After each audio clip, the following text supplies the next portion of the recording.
chair is literally my nemesis. It's a cool chair, but it like, I don't know. It's weird. Okay, anyway, there's a new bet on Polymarket.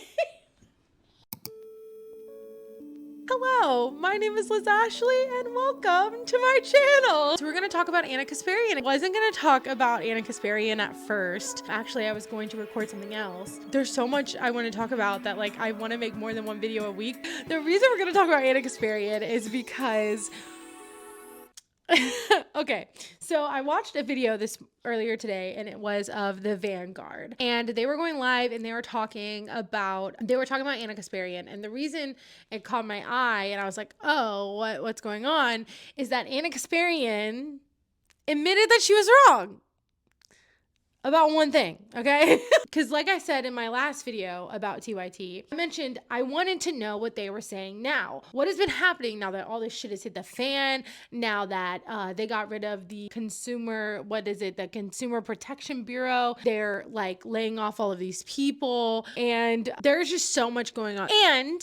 And to that effect, all of this was in Project 2025. Correct. So Project 2025 is something that everyone was talking about before the election. And, a lot of people, Donald Trump in particular, said that he didn't know what it was, that he didn't care, and that he had no idea what it was, right? But Russell Vought, the main guy behind it, he has a position in Trump's White House. I forgot what it was. And I wish I would have looked it up before I sat down here, but I was watching the Majority Report earlier and they were talking about it. So Anna, and I guess I didn't see this, because I don't watch TYT anymore. And so I did not see her say this when she did, but apparently when Trump was talking about how he didn't agree with it, he knew nothing about it, blah, blah, blah, she believed him. Now, Washington Post reporter Isaac Arnsdorf, who's been following this story very closely,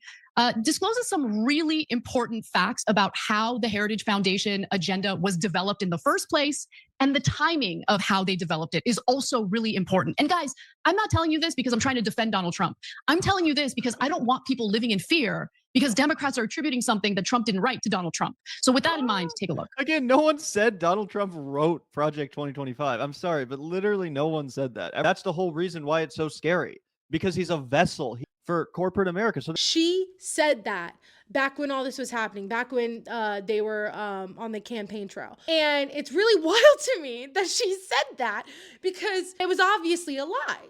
Like, it was obviously a lie. Like, obviously it was a lie. Everyone knew it was a lie. Like 5 minutes worth of reporting beforehand knew that Russell Vought and the Heritage Foundation was literally building a dossier. In October, right, ProPublica released a video and the quote was, "We want the bureaucrats to be traumatically affected. Their funding to be shut down. We want to put them in trauma." So that, in conjunction with the fact that Vought had previously worked in the Trump administration and that Project 2025 was authored by over 100 people who had previously worked in the Trump administration, should probably give you an indication that they were very serious about implementing this. And then remember Matt Walsh, MAGA troll, after the election? Now that the election is over, I think we can finally say that, yeah, actually Project 2025 is the agenda. Literally shaming people, saying you're dupes, you have Trump derangement syndrome. Right. And I guess my whole point in this was like, I want like, what are they going to do now? Now that shit is hitting the fan, what are they going to do? And for a while they were doubling down, but I guess recently, after Russell Vought got appointed, Anna was like, well, I was wrong. I just want to address something. I was wrong about Project 2025. MAGA hates Project 2025, and I thought that Donald Trump actually cared about his base because in his first term, he seemed to be swayed by his base. He seemed to listen to his base. This time around, not so much. So Russell Vought, as the head of the Office of Management and Budget, and considering what he just did with the Consumer Financial Protection Bureau, makes it abundantly clear to me that they are implementing Project 2025. So I will admit when I'm wrong, I was wrong. I totally predicted incorrectly what would happen with Project 2025. Her entire worldview at that time and now apparently is predicated on a lie. He did not listen to his base.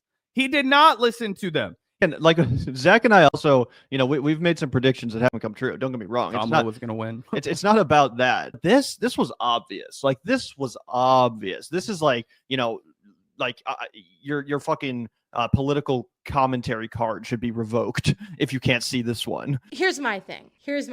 So I'm glad that she can admit she was wrong. Is she going to admit that she was wrong about all these other things? Is she going to apologize to Franny? Is she going to apologize to Emma? Is she going, what's going to happen? Is that changing anything about your outlook now? Like, does that change anything? Like, are you changing your behavior? Are you going to apologize to all the people you've been lashing out at because they've been criticizing you for saying all these things?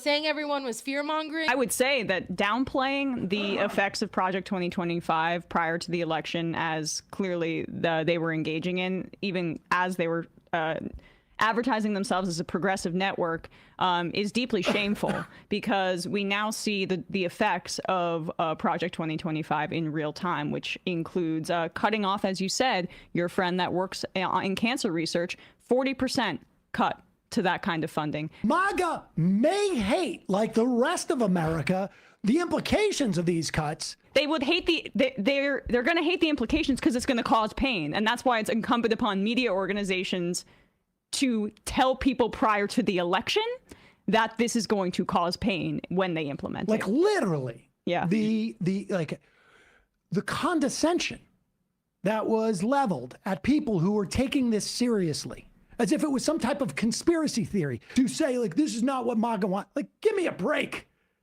Give me a frickin' break. After all this time, after all these years, after everything, I just don't understand how you could sit there and genuinely, A, believe that he was telling the truth, and then B, be like, oh, he cares about his base. And like, I just don't think that was ever sincere. Like, I just I can't see how that could have ever been a sincere thing and not somewhat grifting, And so that's what I think. But I don't know. I don't know if they're trying. I don't know what they're doing. Like, I'm not understanding what they're doing. I don't know if like so much shit has hit the fan that they're like, oh, maybe we can't grift anymore because like everyone's gonna start getting fed up. But it's like, I'm sorry, but I'm not gonna just forget that they blamed all of this on leftists after for years going after Democrats and liberals for doing the same thing. Like, I'm not gonna sit here and be like, oh no, like now they're progressive again. It's like, no, you actually don't believe any of this. Like, you don't believe any of this. You don't care. You're willing to sell people out for whatever reason, to get a check or to get views, which is obviously not what you're getting, but you're getting checked from Polymarket. And now I guess there's like a new bet on Polymarket of like the majority report. MAGA hates Project 2025, and I thought that Donald Trump actually cared about his base because in his first term, he seemed to be swayed by his base. He seemed to listen to his base. Wait a second. Wait. MAGA hates Project 2025? Where's the evidence of that? What? Every single person involved in Project 2025 are the most make America great people there are. Like, what is this whole idea that this is a betrayal of Donald Trump? This is what Donald Trump ran on. I don't watch TYT anymore. I don't subscribe to them. I'm not in that community anymore. And I feel bad because someone commented on my last video, like, the damage report is still really good. And like, yeah, the damage report is still really good. I used to watch the watch list every day, and JR was my favorite. And when that show went away, I was kind of upset, and so I kind of stopped watching at that point. And then I kind of stopped watching as frequently around then for the damage report too. And then and then Anna was anti-trans, and that was when I cut off TYT just like completely. Even though I really still do think John and JR are great, I just couldn't. But at that point, that was just too far.